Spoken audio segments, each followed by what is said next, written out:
Welcome to Formed, where each week we navigate a relevant topic or question through honest conversations. We are three pastors with three different backgrounds on staff together at Irving Bible Church in Irving, Texas. We believe we are constantly being formed in the way of Jesus for the sake of the world, and we hope this podcast helps with that. So let's jump into this week's episode of Formed.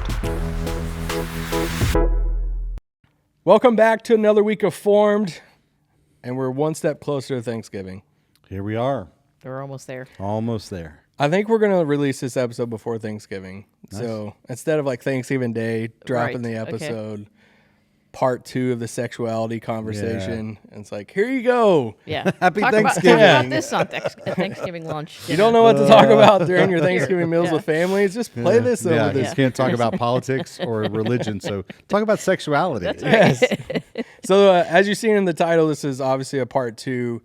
This series we've been doing, Let's Talk About It, to where each week, both on stage on a Sunday morning and with this with the podcast coming up afterwards, we've been hitting these topics that are relevant in our world and society today. Mm-hmm. And this topic over the past, I guess 2 weeks ago at this point, we're pushing the money message. We had a recent sermon this past Sunday on let's talk about money and the church and all of that stuff. So that's coming up next week.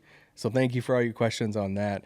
We'll get to those questions but today is part 2 because we had so many questions last week on sexuality. We're like, hey, let's just make this a 2-parter. So I didn't really talk about how I was going to start it, but without just like diving into, there's no way of like setting all of it up. But I'm just gonna we're just gonna start with questions that were submitted here. So not to like just like dive fully in, but the very first question we're getting to today is transgender discussed in the Bible. State the applicable Bible verses. Thank you. Yeah. So maybe we will step back in terms of just diving in and even revisit a few of the things that we talked about last week to help us even to be able to address this question. So one of the things that I talked about in my sermon, we talked about last week on the podcast, is all of us are sexual, right? God has created each of us as human beings. Part of what it means to be human is to be a sexual being. And that's a good thing, a good part of God's design. All of us are sexual, and all of us experience our sexuality outside of Eden. That we are subject to the effects of the fall with respect to our sexuality in all kinds of ways.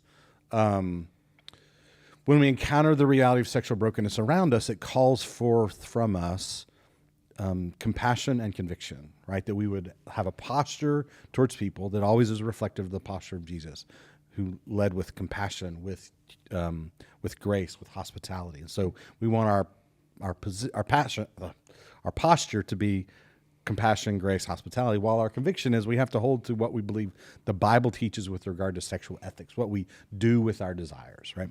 And so compassion and conviction, and then with respect to our own sexual brokenness, that God is beckoning us towards wholeness and holiness. And that we always, I think, have to be careful that we don't give so much attention and concern to somebody else's sexuality and somebody else's sexual brokenness without recognizing God's call in our lives to move towards greater wholeness and holiness. All that by way of sort of background setup for engaging the conversation around transgender. Obviously, this is one of the biggest issues that we're navigating in this cultural moment.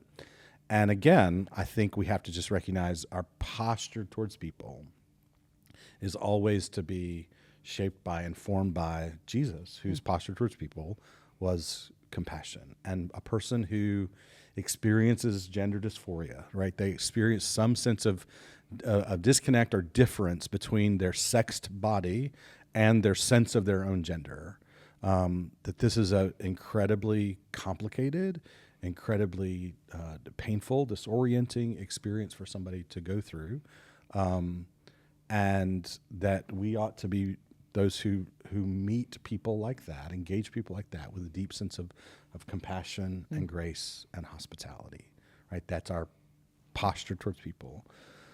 In terms of biblical position, well, we don't get Bible verses that directly address these issues, these questions, that this is something that we are experiencing in this culture moment, but that isn't something that's directly addressed by the Bible itself. The Bible doesn't always answer all the questions that we might have to come to it with, and so we have to look for biblical wisdom. We have to look for broader theological understandings and principles. And so I believe that we are fearfully and wonderfully made, according to Psalm 139. We are fearfully and wonderfully made in our sexed bodies, male and female, and that the teaching of the Bible consistently from the beginning to the end is that we are male and female, and therefore that we should recognize this sense of God's design connected to our experience of our gender and our sexed bodies, right?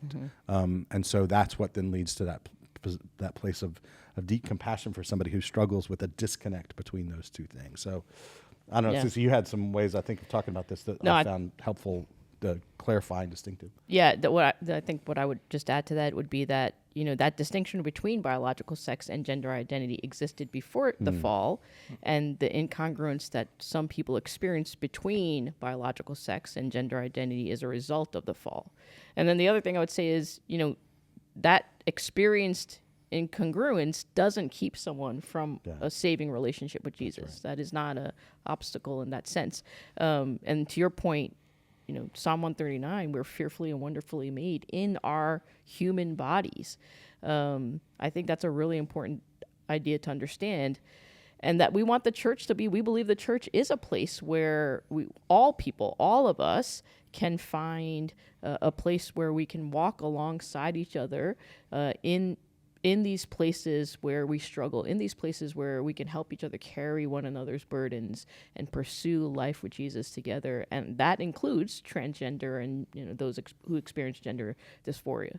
Yeah, so for us to suggest all of us experience our sexuality outside of Eden is to talk about the ways in which the fall has had impact on our sexuality in all kinds of ways that are painful, that are difficult, and that for some people, part of that effect of things in the world being not the way they're supposed to be is this incongruence that they experience. And that the call then is, what does it look like?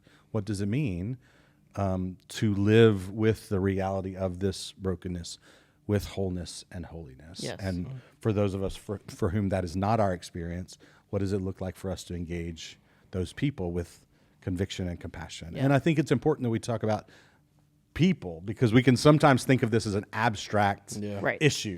Right? This is an issue to be debated. This is an issue for us to figure out how do we respond to this issue. And I don't think it's helpful for us to think of it primarily as an issue to be solved, as people to be loved. That's good. That's good. We had another question submitted about their family. Question says, my cousin has a son who is trans and wants to be called a she, but my cousin, who is a Christian, doesn't see it as truth and has always known him as a he. So he has had a hard time complying with this request. It has caused him to say that she hurts him and not to contact him anymore. What should she do? So this again is, we talked a little bit about this last week, I think, but this idea of the navigating the tension between grace and truth. And so the idea of posture and position again, that we want to be people who move towards others with love and compassion and grace and hospitality. This is what Jesus has modeled for us. We also believe we want to hold to a biblical conviction. And so I think this is where there isn't sort of a one answer that can cover all different situations. We all have to use wisdom and discernment and really pray and ask the Lord for what do I do in this particular situation. So I think that's, there is faithful Christians can land in different positions on a question like this.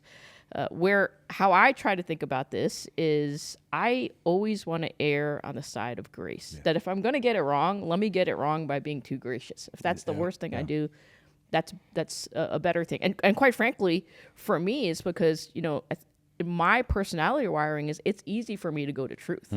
And so I'm trying to redirect my heart towards how do I do the most loving and compassionate thing. And so in this instance, not knowing all the details, but in this instance, I think I would use preferred pronouns as a means of how do I move towards this person with love and compassion, even by using their preferred pronoun. Would that be an act of kindness towards them? And the other thing I think about, particularly related to this example, is it might be an opportunity by me doing that. It might lead to an opportunity where we can have deeper conversations around identity, around purpose, around the transforming love of Jesus. And by me not doing that, my fear would be Undermine Yeah. the ability to have those conversations. undermine the ability to have those conversations, alienate them, and then we're completely cut off, right? So if that thing is going to help me have a better relationship with them, build trust in that way, I'm okay doing that. Yeah, I think that's really, really good. There's something you said in there that I hadn't thought of in this conversation yet. I think is really important, and that connects to broader conversations we've had on this podcast about the importance of self-awareness, right? The recognition. My tendency is to be more towards the truth end of the spectrum. I can easily default there, and I need to press against that towards grace.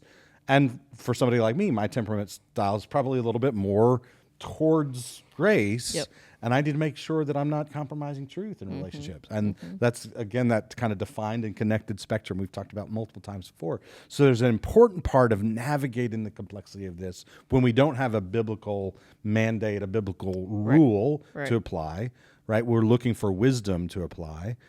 Part of that wisdom has to come from actually self-awareness. I have to be aware of myself as it relates to how to navigate the complexity of these issues. I think, I'm with you in terms of a default to maintaining a relationship with the recognition that it's the Holy Spirit's job to convict. It's my job to love, right? The Holy Spirit brings conviction in a person's life. The call for me is to love. And by maintaining, by defaulting toward relationship, I maintain the opportunity to engage conversation whereby the Spirit actually may bring conviction in that person's life. Now, again, I think we have to really examine our own conscience, because there may be, in some instances, that sense of like, for me to engage this person this way feels like a violation of my conscience with regard to what I believe to be true. And so, again, part of that is just a rigorous self-examination to help me understand what's going on inside of me that makes this dynamic so complicated. Right. And how do I engage this when there's not a rule to apply? How do I engage this with biblical wisdom, Christ-like wisdom? And it's as much about what God is doing in that person as much as it is about what is God doing in me, in this relationship as well. Yeah. We had another question submitted about attending a wedding. So is attending a same-sex or transgender wedding a form of endorsement?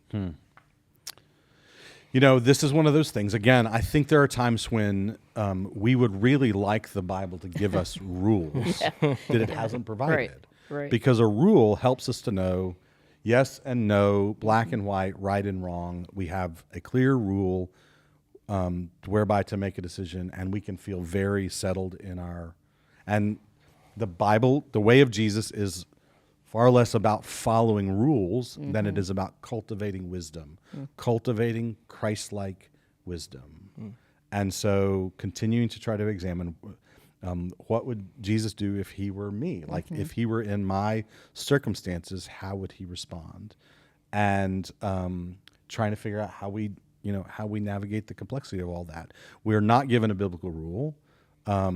I feel as though the posture position distinction is helpful for us here. And if somebody wants to know my position, I'm always willing to engage in a conversation about my conviction.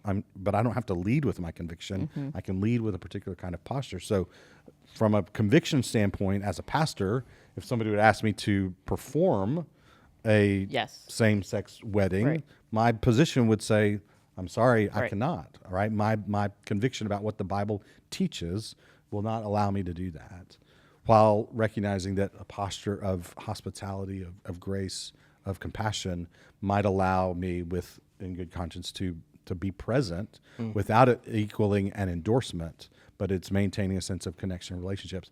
And I have pastor friends who come out in different places on this question, because there's not a clear black and white rule. And so some for whom their posture enables them to have a very clear conscience about being able to be present at a wedding, and others for whom that they can't have a clear conscience about that. out of that concern of like my presence here might seem as though it's an endorsement of this, and so I don't feel like I could be. It's something that we each have to navigate with, without a rule, Yep. with Christ-like wisdom. Yeah. And I think honoring someone else's decision that might be different than ours is important as well, knowing that they are trying to faithfully follow Christ as well, and so am I. I may land at a different place. The one thing I would add to that is that attendance doesn't equal approval, right? So I think the question is getting at, it could seem that if I attend this wedding, I am somehow affirming, endorsing homosexual marriage or a transgender marriage, whatever it is. And I don't think that's necessarily the case. Attending might be a way of demonstrating the love of Christ to that person. And, you know, I mean, I liken this, it's not a perfect analogy, but I have been to Hindu weddings. Attending that wedding doesn't mean that I believe in their gods, but it does mean that I love my friend enough to say, you know what, this is a really important date for you. I want to be there as a way of loving you well. So Yeah, I mean, and I think that, you know, you look at the ministry of Jesus, who quite frequently was at meals with all the wrong people. Right. He was at meals with tax collectors, prostitutes, notorious sinners, right? But not just sinners in the sense of like all of sin and fall short of the glory of God. These were people who were socially known for their sinful behavior, and Jesus was eating with them. And this was a big part of what was so scandalous for the Pharisees, is the people that Jesus ate with. And part of, for them, their consternation with Jesus was that concern that for you to share a meal with them is in some sense to endorse their lifestyle. Right. Of course, we know there wasn't an endorsement of their lifestyle that was that was reflected in the sharing of the meal. It was actually Jesus inviting them into relationship, into the kingdom, which necessarily involves repentance, a change, a turning away from one's old way, and a changing of one's mind in profound kinds of ways. And I mean, I want to be careful not to overly, it's a little bit of apples and oranges. So I'm not trying to say Jesus gives us the clear answer to the question. Right. But there is something in the reality that Jesus' mere presence at a meal with these people didn't equal an endorsement of their lifestyle. Yeah, I think that's good. Another question submitted said, my friends and I recently talked about how purity culture and the lack of sex education in the church has affected us. We shared how it damaged our relationships with ourselves and others. We also brainstormed ways to improve conversations about sex and sexual education in church settings. I'd love to hear your thoughts on this. I thought this was such a great question because I think this really is something that we need to do better in the church, of how we talk about sex and even how we educate about sex. So I wrote down a couple of things. One, I think, is just starting from rooting the conversation in God's design for sex. And so starting from sex is a good and sacred gift. Somewhere along the way, I feel like we've made it like that God is this sexually repressed being. And that I really struggle with that, because God created sex. So he's by no means sexually repressed. And so how do we talk about sex in this way of it's this good, sacred gift from God to us. And it's designed within marriage, that God has put boundaries around that. And then talking about being able to talk about some of the challenges that we face today. So how does the church have conversations around things like pornography, which is a real issue for both men and women? You know, things like hookup culture and gender identity. And how do we talk about that from a biblical perspective at the same time? Again, this is posture and position, with standing with biblical conviction, but also having empathy and grace for those who are struggling with sexual brokenness, which we all struggle with. And so how do we talk about it from that sense? How do we give people, particularly in marriages, tools to have healthy relationships, to talk about things around, like emotional intimacy, and how do we communicate with one another and around sexuality? How do we do that within a marriage? And then also at the very same time talking about having conversations around singleness and what does it mean to practice celibacy? What does it mean to have sexual integrity as a single person? and how do we honor singles just as image bearers of God with as much dignity and worth as those that are married. And so how do we have those kind of conversations? And then how can we get to the place where the church is a safe place for people to have conversations like that, to address issues like abuse and sexual trauma that so many have experienced, that's filled with so much shame? So how do we do this in this loving and compassionate way? I think the church can play such a integral role in addressing that. And then how do we, I think there's a question later, but how do we help disciple and equip parents to disciple their kids using age-appropriate language on talking about their bodies and relationships and sexuality in all these ways? And there's such an opportunity for the church to step in and to help in having those kinds of conversations. Yeah, it's so good. I just add my endorsement to everything Sissy just said there. I do want to step back a little bit and address the kind of the backdrop of the question, which is this whole idea of purity culture. Because part of what we're talking about is how do we sort of overcome some of the painful, difficult, maybe misleading aspects of what is referred to as purity culture. So that particularly impacts people that have kind of grown up in the church. I would say going back to the mid to late 80s was when this really kind of emerges, and then is pretty dominant in evangelical Christianity youth groups through the 90s and early 2000s. And it is really an approach to talking to teenagers about sex. In some ways, it was like the new thing. Like, we're going to start talking about sex with teenagers that the church hadn't done before. What's that? Got the ring. The purity ring. Yeah. And, the pledge, the promise, and there was a noble intention to talk about sexuality with teenagers rather than sort of leaving them without resources to try to figure out how to navigate their own sexuality. So born out of a noble intention, and yet it was really characterized by an approach that is, I think, all too common in many respects in the church, and that is fear and shame, right? A lot of kind of focus around being afraid of sexually transmitted diseases, unwanted pregnancies. And so if we can kind of put the fear in kids, we can keep them from acting out sexually. So very fear-based and then shame-based. It was very much around, you don't want to be damaged goods. And there's like the classic illustration of like, let's pass the rose petal around the room. And by the time it gets back to the speaker, it's all the petals have fallen off and it's damaged. And if you have multiple sexual partners, you're damaged goods. It was a very shame-based approach to talking about sexuality, and really kind of made an idol out of virginity. So in some ways, the message wasn't so much your identity is found in Christ, but your identity is found in your sexual purity and in your maintaining your virginity. And so purity wasn't something. The way it was approached was very much purity is either something that you had or you didn't have. It's either something you kept or something that you lost. And so the message to those who made sexual compromises, the message to those who had sexual sin, the message to those who made mistakes or who had been sexually violated was really painful and damaging, especially to women. Yeah.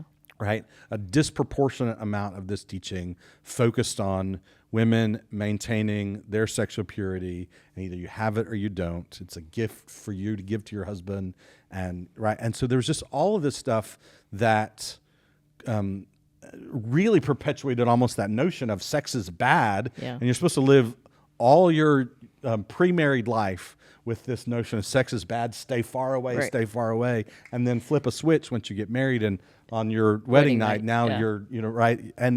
And so it's just left all kinds of damage in its wake. Yeah. And so that's why, given that background, we have to speak messages of that purity isn't something that you have or you don't have, you've guarded or you've lost. The reality is, because all of us experience our sexuality outside of Eden, purity, right, wholeness and holiness is always something that we're in pursuit of, that we're moving toward, but not something, right, that is a mere human accomplishment even, right? That my growth in wholeness and holiness isn't something that is my accomplishment, but is rather an outcome of my surrendering my sexuality to God, trusting Him with it, allowing Him to to produce holiness, produce purity in me, and that it's something that is not just until you've lost it and never can get it back, but is actually a lifelong pursuit of growth and wholeness and holiness. And so a need to kind of have some corrective teaching for some of the damaging things that have come before. And that corrective teaching gets back then to what I think you were talking about, Sissy, like to begin with the reality, right? All of us are sexual, to talk about God's good intention for sexuality. He's the one who thought this all up. Right. The capacities of our bodies to experience sexual pleasure is something that was God's design, God's idea, right? And so this is a window into the very heart of God. So a richer kind of theology of sexuality that provides a much greater sense of God's good intention for it. Before then, we talk about sexual brokenness and the reality that we all experience our sexuality outside of Eden. But then to really explore that in its fullness and complexity, rather than merely pointing to prohibitions and approaching the topic from a place of fear and shame. That's good. Yeah. Another question that was submitted. Sorry, typically I do like back and forth on some of these, but we're trying to run through. I want to cover these questions that you guys submitted. What does the Bible say about masturbation and self-gratification? So your microphone kind of went out a little bit. Yeah, sorry. Well, what a word from a voice to go out on here. What does the Bible say about masturbation and self-gratification? This is a challenging topic to talk about, and yet it's one that is important for us to talk about, right? So, you can kick it I off. think you were about to get started, so I'll I gladly was defer just to going you. to say that I think oftentimes I'll set it up. I was going to say that oftentimes I think we think that this is just an issue that men deal with, and I think it's both men and women that deal with this. And so this is a question that I've gotten lots of times from women. So that was just what I was going to start with, it to say this is a really good question, because it's a common question that both men and women have wondered about. And I would just begin by saying that in Scripture, what we see, we've talked about this a few times, right? We ground God's design for sex and sexuality in the creation story. And we see that it's designed to be done within marriage. So it's in relationship. And I mean, Barry, you'll talk about this later, but I'd love for you to share even your definition of sex again. So it's inherently relational. It's this deep knowing, this deep intimacy, this place of vulnerability. And it's not, I think you said this in your sermon, it's not about, the goal of sex is not taking, it's giving, right? It's self-giving love. And so I think that's really important. I think that's part of what Paul points to in 1 Corinthians 7, those first few verses there. God has designed sexuality to be this, to be like every other aspect of our lives, this place where we honor God with our bodies and we seek to serve others. And so when you think about it from that perspective, that it's something where we give, it's self-giving love, it's a place of intimacy, vulnerability, a deep knowing. Masturbation is this solitary act. And so it doesn't have any of those components, right? And so it's rooted not in relationship, it's just about me. And it's rooted in my desire to experience the most intense pleasure in this moment. That is the opposite of what we're called to, right? We're called to give our lives away, to love is to will the good of the other. And so when we think about it from that perspective, it's very different from how God has designed sexual activity. And I think where we get this idea from is that oftentimes we think, and again, you talked about this in your sermon a couple of weeks ago, that I need to have sex. Like sex is mandatory for me to live. It's like having air or food or oxygen, whatever it is. And yet we need love, but we don't actually need sex. No one died from not having sex, right? Like that actually hasn't happened. Now, I'm not saying that it's easy to have unmet or unsatisfied sexual desires. That's certainly not true. And yet, I think there's a higher calling there. Often what I talk to particularly women about is what's underneath your desire for that. So what's the motivation that's really going on? And if we really peel back the onion, oftentimes it's, I want to satisfy something in myself that I think I can't find in a relationship with God. And when you get to that, that's even a sense of there's some idolatry there that we do that in all different ways. All of us are guilty of that. But how do we turn our eyes back to God to find our fulfillment and our satisfaction in Him? Yeah, so good. Yeah. So I think once again, we have to acknowledge here, and I think this is just an important ongoing acknowledgement when we start talking about challenging subjects about our sexuality, is the Bible doesn't give us a clear, definitive, right, where we can point to chapter and verse, here's our answer to this question about masturbation. We don't have that verse. So there's not a biblical rule, but we're looking to live, to embody our sexuality with Christ-like wisdom and wholeness and holiness.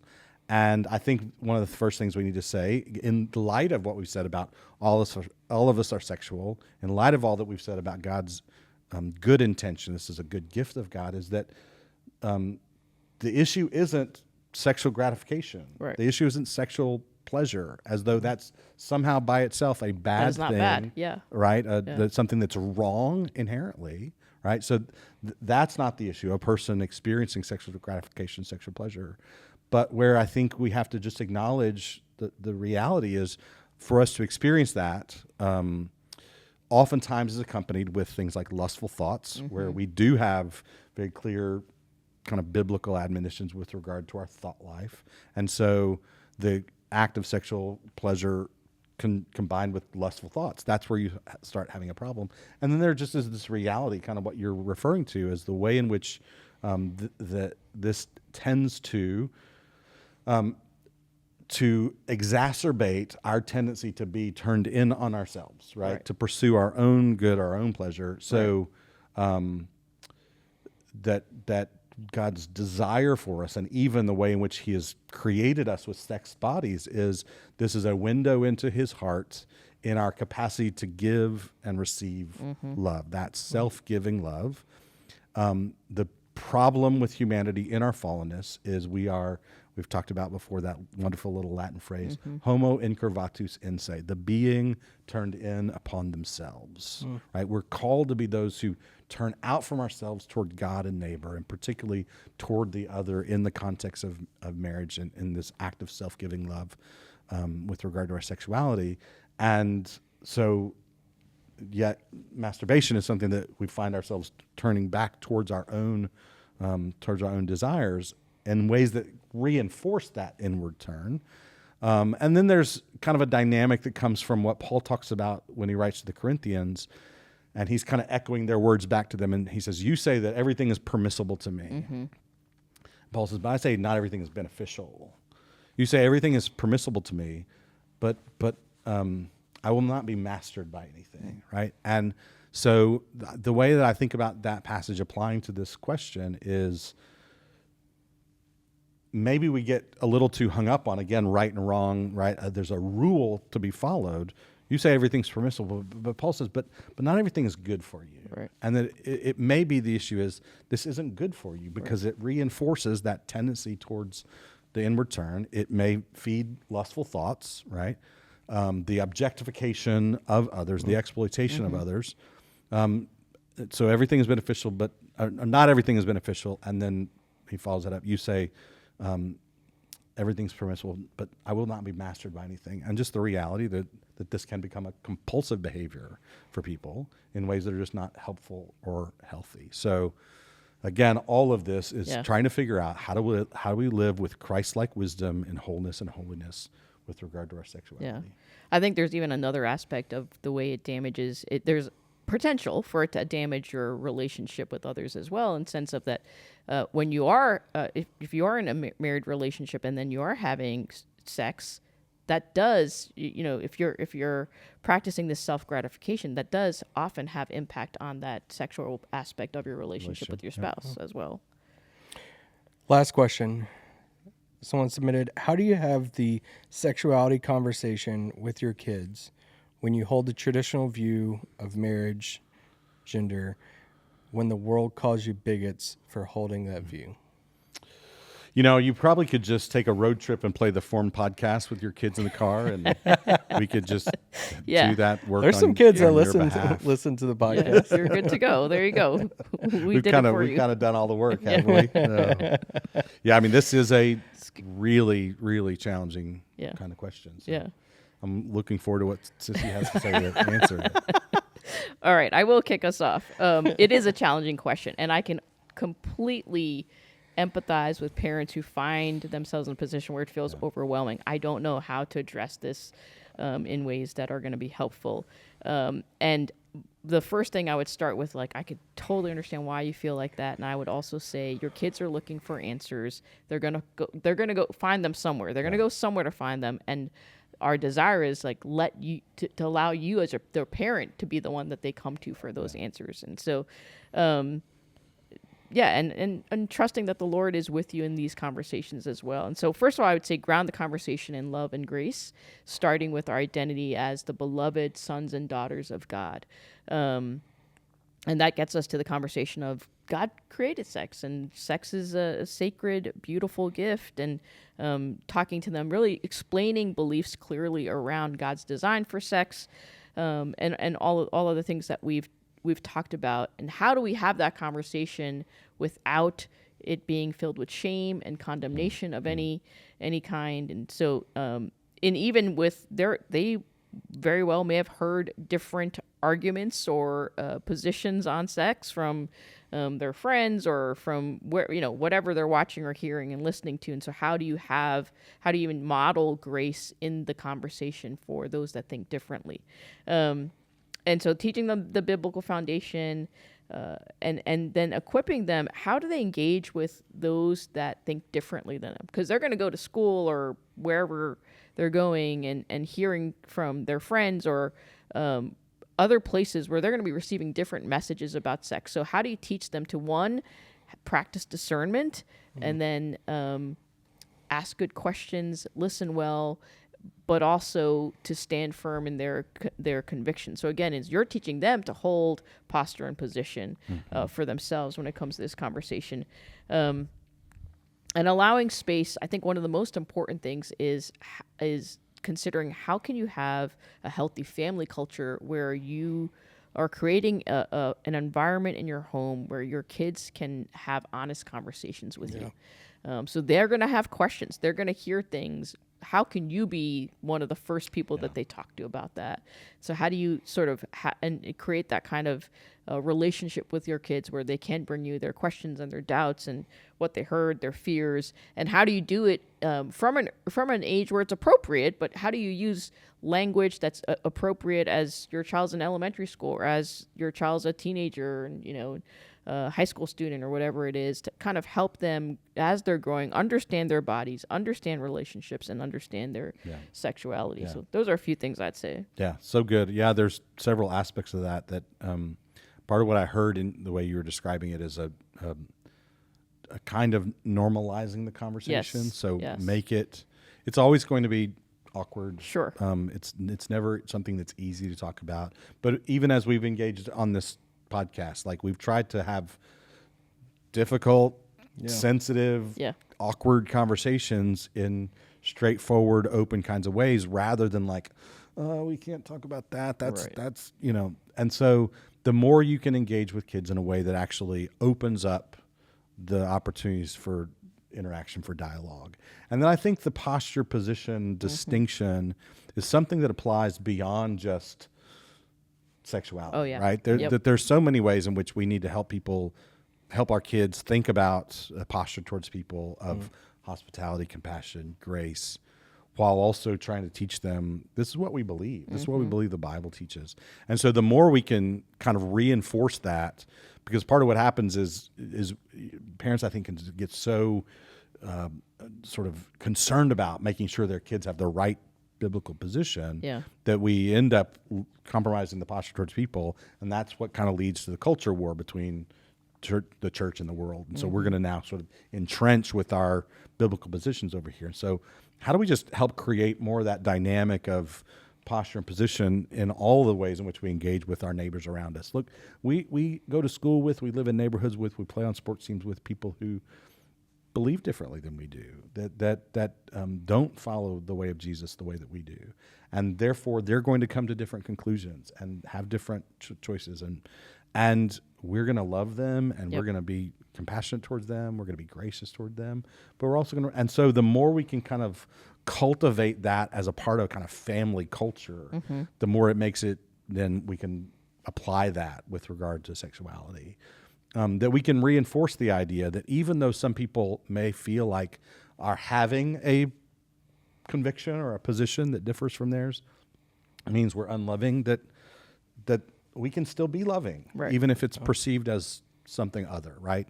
But we have to really work to make sure that we actually are loving in that kind of way.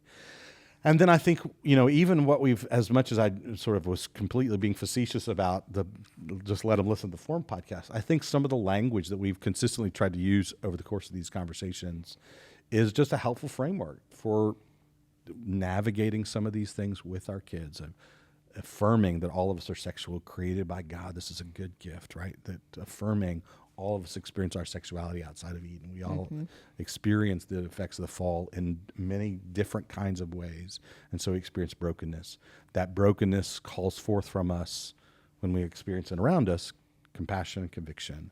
That brokenness, when we experience within, beckons us to wholeness and holiness. And so hopefully some of this language, some of this framework actually helps people in their own understanding, and then navigating with kids. And then, I would just say, as much as we've tried to cover on the course of these 2 episodes, we haven't been able to cover all that there is to cover. And you really need to engage these conversations with a more robust, developed theology of sexuality, so that we don't wind up going back to the default of fear and shame, that we don't go back to the default of just pointing to prohibition kinds of verses, but that we actually establish a bigger, more compelling, more beautiful vision of God's design for human sexuality. That's good.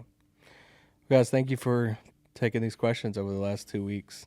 And thank you to everybody that's submitted these questions. Really vulnerable questions submitted.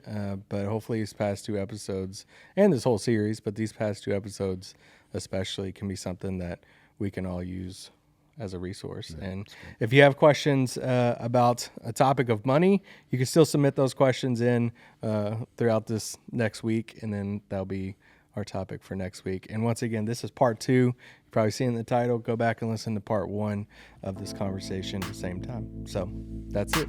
For another week of Form, we'll see you next week.